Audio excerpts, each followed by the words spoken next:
अगली मौत किसकी। संजीव अपने दोस्तों राघव और प्रतीक के साथ बियर बार में बैठकर बियर पी रहा था। संजीव आज बहुत खुश लग रहा था।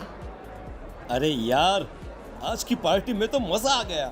तुम दोनों दोस्तों के साथ तो मेरी जिंदगी इतनी अच्छी है कि क्या बताऊं कितनी अच्छी है। अरे भाई, अब दोस्ती की है तो जीना मरना सब साथ में। हाँ अरे अरे यार सुनो, जल्दी से एक बियर और ऑर्डर करते हैं ना, एक आखिरी, और उसके बाद ये जश्न यहीं खत्म हो जाएगा। अरे हाँ हाँ, क्यों नहीं। वेटर, जल्दी से 2 बियर की बोतल लेकर आओ। आज मेरे दोस्तों को जश्न मनाना है, क्यों? इतने में वहां पर एक बहुत सुंदर लड़की छोटे छोटे कपड़े पहनकर हाथ में बियर की बोतल लेकर उसके पास आती है। ये लीजिए, आपने बियर ऑर्डर की थी ना, मैं लेकर आ गई। क्या बात है यार, इस बार की वेटर तो बड़ी सुंदर है। अब बियर लेकर आई हो तो अपने हाथों से ही पिला दो ना। हाँ हाँ, क्यों नहीं, जैसा आप बोलोगे मैं वैसा ही करूँगी। क्या बात है यार, अब तो लगता है रोज यहीं आना पड़ेगा। उसके बाद वो लड़की उन तीनों को बियर सर्व कर देती है। पार्टी करने के बाद वो तीनों अपने अपने घर जाते हैं। प्रतीक, संजीव और राघव को उनके घर छोड़कर जैसे ही अकेला अपनी कार में आकर बैठता है तो अचानक उसे एहसास होता है जैसे उसकी कार की पीछे वाली सीट पर कोई बैठा हुआ है। वो तुरंत पीछे मुड़कर देखता है। तुम यहाँ क्या कर रही हो? और तुम मेरी कार में कब आई? अरे तुम तो बार में वेटर थी ना।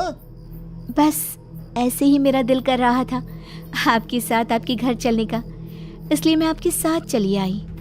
अरे लेकिन तुम मेरी कार में आई कब? अभी कुछ देर पहले तो यहाँ पर मेरे दोस्त बैठे हुए थे। प्रतीक के इतना बोलते ही उस लड़के का चेहरा खतरनाक तरीके से बदल जाता है। उसकी आंखें पत्थर की तरह सफेद और पूरे शरीर पर नीली नीली नसें उभर आती है। गाड़ी चलाओ, पूरी स्पीड में चलाओ, और अगर तुमने गाड़ी रोकने की कोशिश भी की तो मुझसे बुरा कोई नहीं होगा। डर की वजह से प्रतीक के पसीने छूटने लगते हैं। उसका शरीर बुरी तरह से कांप रहा था। प्रतीक बिना कुछ सोचे समझे कार को फुल स्पीड से चलाना शुरू करता है। चलते चलते वो शहर से दूर एक पहाड़ी पर पहुंच जाता है और सामने अब सिर्फ पहाड़ी का किनारा दिख रहा है, जिसे देख प्रतीक घबराकर अचानक से कार को ब्रेक लगाता है। देखो देखो देखो देखो, मुझे छोड़ दो मुझे। अगर मैंने गाड़ी जरा सी भी आगे बढ़ाई तो हम दोनों नीचे गिरकर मर जाएंगे।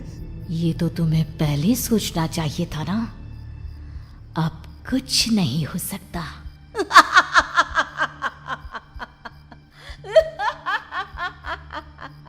छोड़ दो मुझे। नहीं प्लीज मुझे छोड़ दो। प्लीज मुझे जाने दो। छोड़ दो मुझे। गाड़ी आगे बढ़ाओ।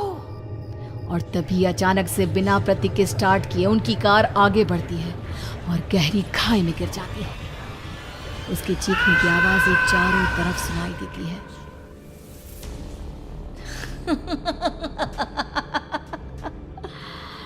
तुझे मारकर मेरे कलेजे में जल रही आग को थोड़ी शांति तो मिल गई, लेकिन अभी ये कहानी खत्म नहीं हुई।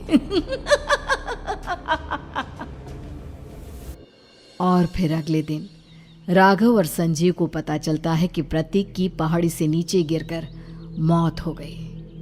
अरे कल रात की तो बात है यार, हम सब बैठकर पार्टी कर रहे थे, लेकिन मेरी एक बात समझ में नहीं आ रही। राघव शहर से इतना बाहर उस पहाड़ी पर इतनी रात को क्या करने गया था? अरे यार, वही सोचकर तो मैं भी परेशान हूँ। हम दोनों को छोड़ने के बाद तो वो सीधा अपने घर जाने वाला था, और वो आत्महत्या क्यों करेगा भाई? कल रात तक वो कितना खुश था, हमारे साथ सेलिब्रेट कर रहा था। हाँ, लेकिन पुलिस ने तो यही कहा है कि प्रतीक ने अपनी कार को जानबूझकर पहाड़ी से नीचे गिरा दिया और आत्महत्या कर ली। अरे यार संजीव, मेरी तो कुछ भी समझ में नहीं आ रहा है। चल ठीक है, अब मैं अपने घर जाता हूँ। Okay bye. राघव अपने घर में अकेला था। दोपहर का वक्त था। तभी दरवाजे की घंटी बजी। कौन है? अरे 1 मिनट रुको, अभी आता हूँ। राघव ने जैसे ही दरवाज़ा खोला उसने देखा कि सामने एक बहुत खूबसूरत लड़की खड़ी हुई है। कौन है आप और यहाँ किससे मिलने आई हैं? देखिए ना, बाहर बारिश शुरू हो गई थी, मेरी गाड़ी खराब हो गई है। आपका घर नज़र आया तो सोचा कुछ हेल्प ले लेती हूँ। क्यों नहीं, आइए ना, आइए आइए। मेरे कपड़े पूरे भीग चुके हैं, क्या आपके पास टॉवल मिलेगा प्लीज़?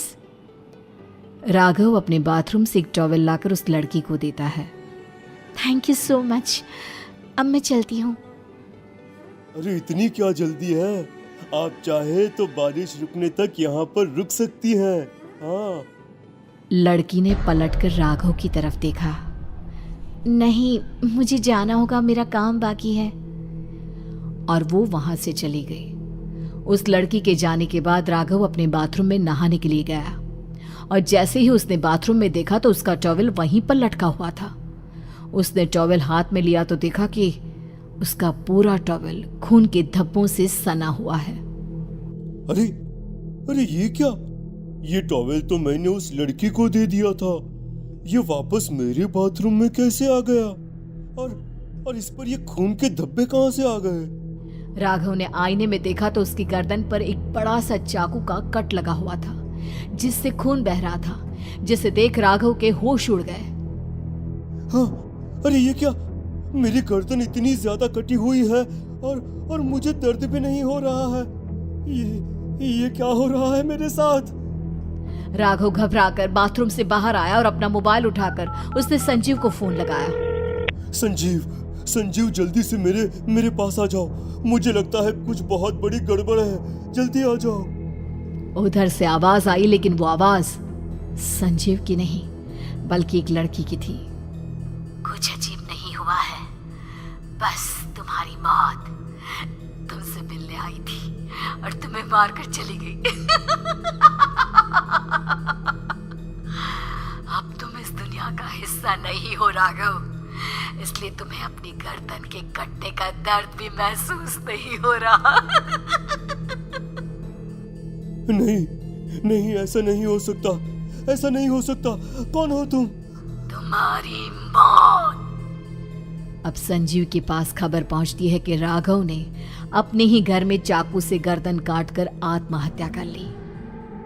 ये सुनने के बाद संजीव के होश उड़ गए। वो पसीने से तरबतर हो गया और एक अनजाना डर अब उसके दिल को सताने लगा। संजीव के साथ ही उसका एक छोटा भाई राजीव भी रहा करता था। अपने भाई को इस तरह परेशान देखकर राजीव उसके पास आया। अरे भैया, क्या हुआ भैया? आप इतने घबराए हुए क्यों लग रहे हैं? प्रतीक और राघव की मौत, मेरा मतलब मेरी कुछ समझ में नहीं आ रहा भाई। अचानक से मेरे दोनों दोस्तों ने आत्महत्या क्यों कर ली? अरे वो तो मेरी भी समझ में नहीं आ रहा है भैया। हाँ, हो सकता है कि कोई परेशानी होगी और इसीलिए उन्होंने ऐसा किया होगा। हाँ, लेकिन दोनों की जिंदगी में एक साथ परेशानी और दोनों का इतनी खतरनाक तरीके से आत्महत्या करना, कहीं ऐसा तो नहीं मैं भी मर जाऊंगा? अरे आप ऐसी बातें क्यों कर रहे हैं भैया? वैसे ही मैं इतना परेशान हूँ। जब से अंजलि ने मेरा साथ छोड़ा है तब से सब कुछ बहुत अजीब सा हो गया है।